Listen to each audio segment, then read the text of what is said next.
अस्सलाम वालेकुम। सबसे पहले तो आप ये वीडियो देखें। नंबर आयत है वो पढ़ने जा रहा हूं। ये सूरह इब्राहिम है, 14 नंबर सूरह है, 37 नंबर आयत है। भाई एक जंगल है, बियाबान है, दूर दूर तक रेत के टिब्बे चमक रहे हैं। एक जवान बीवी के साथ एक नबी है और उसका चंद दिन का बच्चा है। जंगल में टिब्बे पर बीवी को छोड़कर, बच्चे को रखकर, 2 किले के फासले पे खड़े होकर मुस्तफा के दादा इब्राहिम ने हाथ उठाकर अल्लाह की बारगाह में अर्ज किया, रब्बाना इन्नी अस्कंतु मिन ज़ुर्रियती बिवादिन गैरी ज़ी ज़रई। अल्लाह, मैं अपनी औलाद और अपनी बीवी को जंगल बियाबान में छोड़कर जा रहा हूं। मुझे मेरी बीवी की इज्जत का कोई खतरा नहीं है, मुझे मेरे बच्चे की जान का भी खतरा नहीं है, मुझे इनकी भूख का भी खतरा नहीं है, इसलिए कि मैं जानता हूं दूर दूर तक जंगल है, टिब्बे हैं, कुछ नहीं उगता। पर इंद बैत कल मुहर्रमी, यहां कुछ नहीं है ना, पर तेरा घर तो करीब है ना। पता चला इब्राहिम के अकीदे में काबा मुश्किल कुशा है। वजनी जुमला था, ठंडा बोले हैं, मैं फिर कहूंगा, इब्राहिम के अकीदे में काबा मुश्किल कुशा है।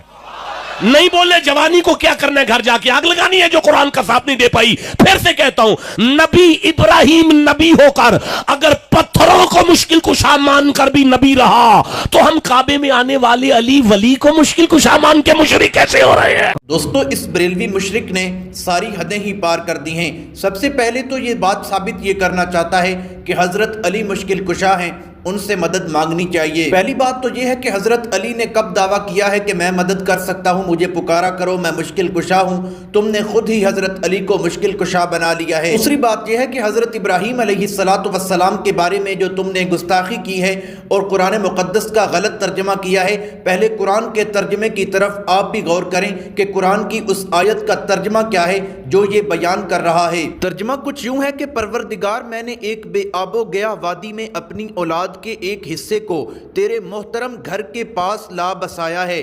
परवरदिगार, ये मैंने इसलिए किया है कि ये लोग यहाँ नमाज कायम करें, लिहाजा तू लोगों के दिलों को उनका मुश्ताक बना और उन्हें खाने को फल दे, शायद कि ये शुक्रगुजार बने। दोस्तों, अब आपने कुरान की इस आयत का तर्जमा भी देख लिया है।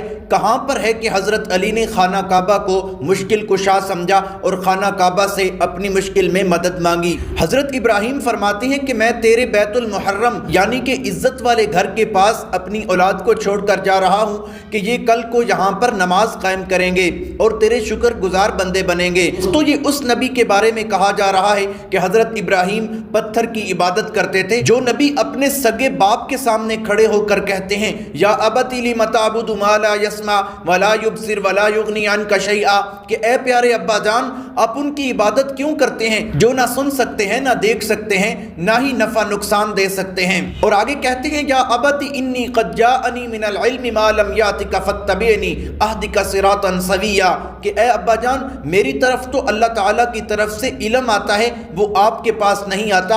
आप मेरी पैरवी करें, अल्लाह ताला आपको सीधा रास्ता दिखाएगा। इस बरेलवी मौलवी ने इतनी बड़ी नबी की गुस्ताखी की है कि इसे मुसलमान कहलवाने का कोई हक नहीं है। अब जब मैं बड़ा कहता हूं, आप माइक छोड़ दें, आपका और मेरा मिजाज एक होता है, फिर काम कहीं और का और निकल जाता है। हैदर हैदर हैदर, जब मुझे ये कहते हैं ना हैदर, मुझे समझ आती है हैदर यानी आज भी अली का दरवाजा खुला है। ठंडा बोल रहे हो यार। जब मुझे कहते हैं ना हैदर हैदर हैदर, तो मुझे समझ आती है अली के अलावा कोई दर है तो दिखाओ। ओए, जब मुझे कहती है ना हैदर, तो फिर मुझे याद आता है कि सीने पर हाथ रख के अली ने मरहब से कहा था, मेरी मां ने मेरा नाम हैदर रखा। और यार, जब मुझे हैदर कहते हो ना, फिर मुझे तारीख मक्का का वो जुमला याद आता है।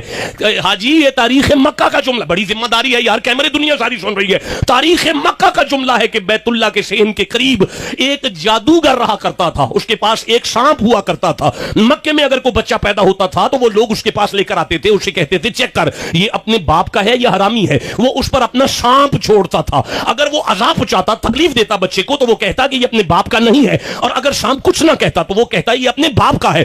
आज अभी तालिब मक्के के उस टिब्बे से अली को गोद में उठाकर गुजर रहे हैं। सपेरे की नजर पड़ी और नजर पड़ी तो आवाज देके कहने लगा, ए काबे के गद्दी नशी, اے کعبے کے گدی نشین یہ لڑکا کس کا ہے؟ ابی طالب نے فرمایا میرا ہے۔ تو رکھو پھر چیک کروں۔ فرمایا مجھے پتا ہے میرا ہے، تو اپنی تسلی کر لے۔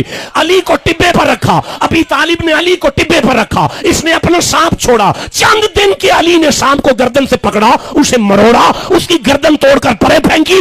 اب وہ جناب وہ اپنی پگ کو زمین پر پھینک کر حیاتن کہتے ہیں سانپ کو، درہ کہتے ہیں چیر دینے کو، اب وہ تڑپنے لگا، حیاتن درہ حیاتن درہ حیاتن درہ حیاتن درہ حیاتن درہ، ہائے میرا سانپ چیر دیا، حیاتن درہ حیاتن درہ۔ ابی طالب نے اس کے کندھے پہ ہاتھ رکھا، کہنے لگا اے کعبے کے گدی نشین آج کے بعد حلالی حرام کی پہچان کون کرے گا؟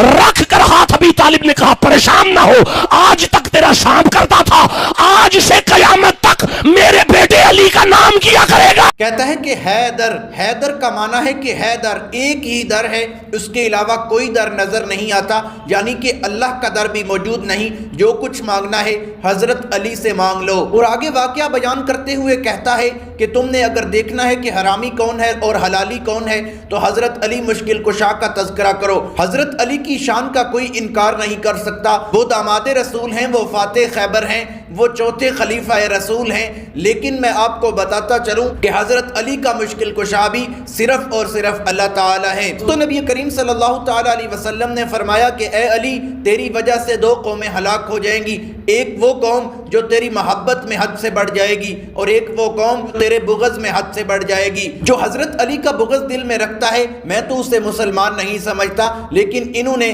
محبت میں آ کر حضرت علی کا شان اللہ تعالیٰ کے برابر کر دیا ہے اور حضرت علی کو مشکل کشا سمجھتے ہیں۔ جو حضرت علی کو مشکل کشا سمجھے وہ کبھی بھی مسلمان نہیں ہو سکتا بلکہ مشرک ہی ہو سکتا ہے۔ دوستو اگر حضرت علی مشکل کشا ہوتے یا حضرت علی سے مدد مانگنا جائز ہوتا تو حضرت حسین کربلا کی سرزمین پر شہید ہو گئے، لیکن اپنے والد کو نہیں پکارا بلکہ اللہ تعالیٰ کو ہی پکارا، کیونکہ حضرت حسین کا بھی عقیدہ یہی تھا کہ مشکل کشا ہے تو صرف اور صرف اللہ تعالیٰ ہے۔ میرے بچپن کا واقعہ ہے کہ میں ایک بار جو ہے وہ کوئی چاکلیٹ کھا رہا تھا، تو اس کی جو نا وہ جو پنی ہوتی ہے، ریپر بولتے ہیں نا، ریپر، یہ سونے کے کلر کا تھا، تو میں نے یوں وہ کھول کے میں نے اس کو پھینکنے لگا، تو میرے سنت نے فرمایا اس کو پھینکے نہیں، تو اس میں سوال کرنے ہی لگا تو میرے سنت نے خود ہی فرمایا کہ سنہری جالیاں، تو پھر اس کے بعد سے میں رک گیا۔ اچھا کیا، بہت اچھا کیا۔ دوستو یہ الیاس قادری کا بیٹا تھا جو کہتا ہے کہ چاکلیٹ کا کاغذ جو سنہری رنگ کا ہو میں تو اسے بھی پھینکنا گوارا نہیں کرتا، میرے والد صاحب منع کرتے ہیں۔ یہ ایسی محبتیں تو تم کرتے ہو، لوگوں کو اپنا عشق تو دکھاتے ہو، لیکن تمیز تمہارے اندر یہ بھی نہیں کہ کون مشکل کشا ہے، کون حاجت روا ہے، کس کا کتنا شان ہے۔ کبھی تم غوث پاک کا شان نبی کے برابر کر دیتے ہو، کبھی نبی سے بڑھا دیتے ہو، کبھی شیخ عبد القادر جیلانی کا شان اللہ کے برابر کر دیتے ہو۔ تم بہت بڑے گمراہ ہو، بے شرم ہو اور بے غیرت ہو۔ اللہ تعالیٰ سب کو صراط مستقیم پر چلنے کی توفیق عطا فرمائے۔ امید کرتا ہوں ویڈیو اچھی لگی ہوگی، اگر اچھی لگی ہے ویڈیو کو لائک کریں، شیئر کریں، چینل کو سبسکرائب کریں، اگر فیس بک پر دیکھ رہے ہیں تو فیس بک پیج کو فالو کریں۔ ملتے ہیں ایک نئی ویڈیو کے ساتھ، تب تک کے لیے اللہ حافظ۔